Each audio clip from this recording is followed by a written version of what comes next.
एक ऐसा भी नागलोक था जिसमें शिव जी का पूजा नहीं होता था। आइए जानते हैं क्यों नहीं होता था। एक बार माता पार्वती नागलोक से लौट रही थी। रास्ते में चलते चलते उनकी दृष्टि एक शिवलिंग पर पड़ी। शिवलिंग बहुत समय से उपेक्षित पड़ा था। चारों ओर गंदगी थी। माता पार्वती का मन व्यथित हो उठा। वे तुरंत वहां पहुंची और अपने हाथों से शिवलिंग की अच्छी तरह सफाई करने लगी। फिर प्रेम और श्रद्धा के साथ उसकी पूजा करने लगी। माता पार्वती को पूजा करते देख वहां रहने वाले बहुत से नाग इकट्ठा हो गए। सभी नाग लज्जित वे विनम्र स्वर में बोले, माँ आपकी जय हो, हमें क्षमा कर दीजिए, हम इस शिवलिंग की रक्षा नहीं कर पाए, हमसे बड़ी भूल हो गई। तभी अचानक वहां एक बहुत ही डरावना और घमंडी नाग आया। उसका शरीर विशाल था और आंखों में क्रोध भरा था। उसने अपने शरीर के बल से बाकी सभी नागों को दूर फेंक दिया। माता पार्वती ने यह दृश्य देखा तो उन्हें बहुत दुख हुआ। उन्होंने उस नाग से कहा, तुम्हें इतनी हिम्मत कैसे हुई कि मेरे भोले भक्तों के साथ ऐसा व्यवहार करो? उन्हें डराने और अपमानित करने का तुम्हें कोई अधिकार नहीं है। वह खूंखार नाग हंसते हुए बोला, मुझे स्वयं महादेव से बल मिला है, यहां आपकी कोई बात नहीं चलेगी। मुझसे अधिक शक्तिशाली कोई नाग नहीं है। आप चाहे तो अभी यहां से चली जाएं। इतना कहकर उसने माता पार्वती को धक्का देने का प्रयास किया।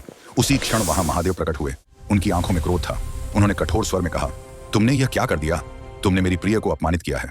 वह घमंडी नाग बोला, मुझसे अधिक बलवान कोई नहीं है, आप भी नहीं। मैंने आपसे ऐसा ही आशीर्वाद मांगा था।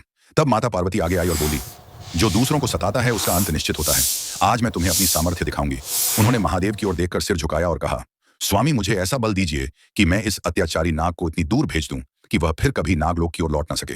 महादेव ने माता पार्वती के सिर पर हाथ रखा और उन्हें अपना बल प्रदान किया। तुरंत ही माता पार्वती का रूप बदलने लगा। वे एक विशाल नाग का रूप धारण कर चुकी थी। फिर दोनों नागों के बीच भयानक संघर्ष हुआ। धरती कांपने लगी। कुछ ही समय में माता पार्वती ने उस खूंखार नाग को पकड़कर इतनी दूर फेंक दिया कि वह फिर किसी भी जन्म में नागों के पास भी ना आ सके। अब सभी नाग भय से मुक्त हो चुके थे। वे माता पार्वती और महादेव के पास आए, सिर झुकाया और बोले, मां, उसी नाग के डर से हम इस शिवलिंग की पूजा नहीं कर पाते थे। वह हमें पास आने नहीं देता था। आज आपने हमें मुक्त कर दिया। माता पार्वती और महादेव ने सभी नागों को आशीर्वाद दिया। उस दिन से सभी नाग श्रद्धा के साथ शिवलिंग की सेवा और पूजा करने लगे। फिर भी माता पार्वती बोल रही हैं, चैनल को सब्सक्राइब कर लो।